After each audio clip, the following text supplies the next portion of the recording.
So the Thunderbolts are now the Avengers, kind of, sort of. If you squint really hard and ignore the fact that half the team nearly destroyed New York before saving it. One guy's in a Wheaties box, another one's doing dishes in fear of his own powers, and Red Guardian thinks changing Avengers to Avengers will dodge copyright lawsuits. Yeah, the MCU's in safe hands, right? Buckle up, because the post-credit scene chaos just set the stage for a wild ride into Avengers Doomsday and the Fantastic Four. There's a lot going on in the post-credit scenes that sets up both the Avengers Doomsday and the Fantastic Four movie coming out later this year. Marvel kinda spoiled the surprise ahead of time by revealing most of the main Thunderbolts characters would be returning for Avengers Doomsday. So a lot of the setup isn't totally unexpected, but these scenes just confirm how everything's going to play out, and the way they do it is pure MCU madness. And speaking of madness, let's start with how Sentry's split personality nearly wiped out the world. The movie ends with Bob, aka Robert Reynolds, finally defeating the Void. But this isn't just a simple battle, it's an internal war. Bob's personality had completely collapsed under the Void's influence, and the darker side of him had taken full control of his body. The whole team actually had to fight the Void from inside Bob's mind to help him win. And just as the world takes its first breath of relief, Franklin Richards shows up in the post-credit scene. Yeah, things just got way more complicated. But before we dive into Franklin's arrival and what that means for the MCU multiverse, let's talk about how the Thunderbolts somehow stumbled their way into becoming the new Avengers. After the Void is stopped and Bob regains control, the black energy that took over New York disappears, the world breathes again, and the team, they're ready to settle a few scores. Red Guardian straight up swears he's going to kill Val for manipulating them. He actually lunges for her, but Bucky steps in right as he's about to deck her and holds her off to the raft. But here's the twist. Val pulls a classic PR stunt. She holds a press conference and claims credit for everything the Thunderbolts just did, calling them the new Avengers, saying she assembled them to save the day. And yep, she even rebrands them live on camera as the new Avengers. Yeah, the public relations spin here is wilder than anything Loki has ever pulled. But wait until you hear how the MCU itself starts roasting them in the credits. The screen cuts to the main credits, and this is where it gets extra clever. They play a darker, more chaotic remix of the classic Avengers theme, while the Thunderbolts logo morphs into the new Avengers title. We all saw this coming, but the way they execute it, priceless. And I love it when a plan comes together. Next comes a montage, a string of newspaper headlines and magazine covers showing the new team doing public appearances, photo shoots and missions. It's all tongue-in-cheek, parodying real-world memes and poking fun at the idea of a government-approved Avengers squad. They are callbacks to the OG Avengers movie, with shots parodying these iconic team poses. But the headlines? Brutal. Stuff like Not My Avengers, The B-Vengers, and Avengers Light. It's basically the MCU roasting its own team. But just when you think it can't get any more meta, here comes the mid-credit scene with the Red Guardian and his long-lost dream of cereal box stardom.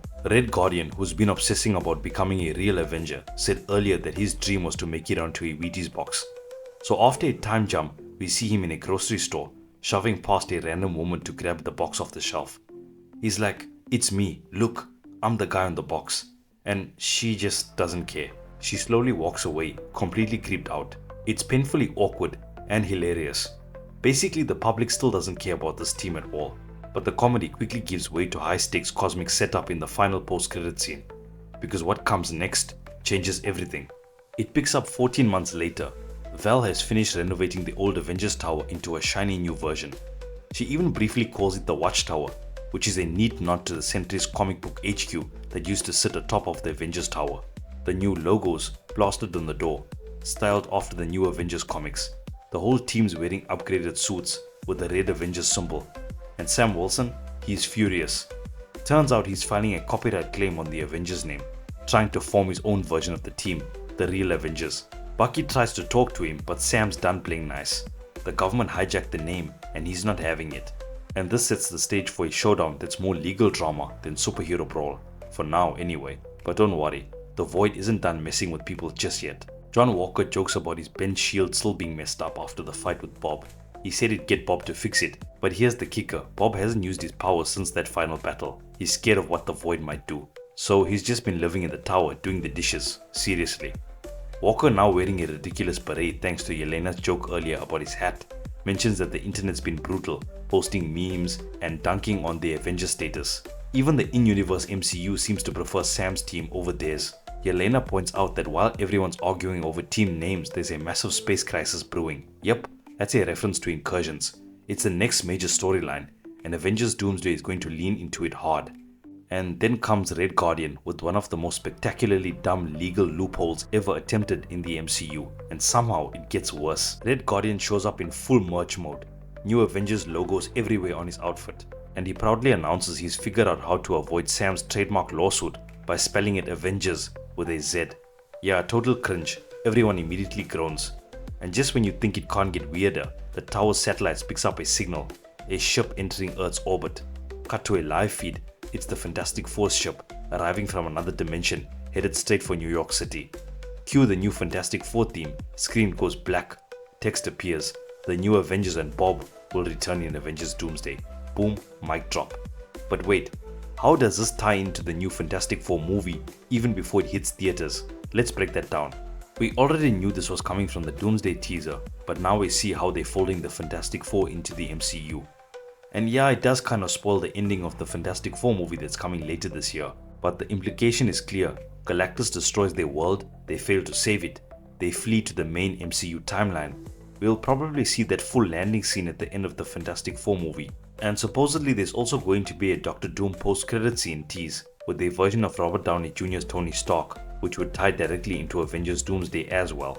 And if you think that is wild, wait till you hear who's reportedly on the ship and why Franklin Richards might just be the key to the multiverse. We're looking at Reed Richards, Sue Storm, Johnny Storm, Ben Grimm, and Franklin Richards, who's reportedly born during the events of their movie, hence the title First Steps, both his and Galactus's.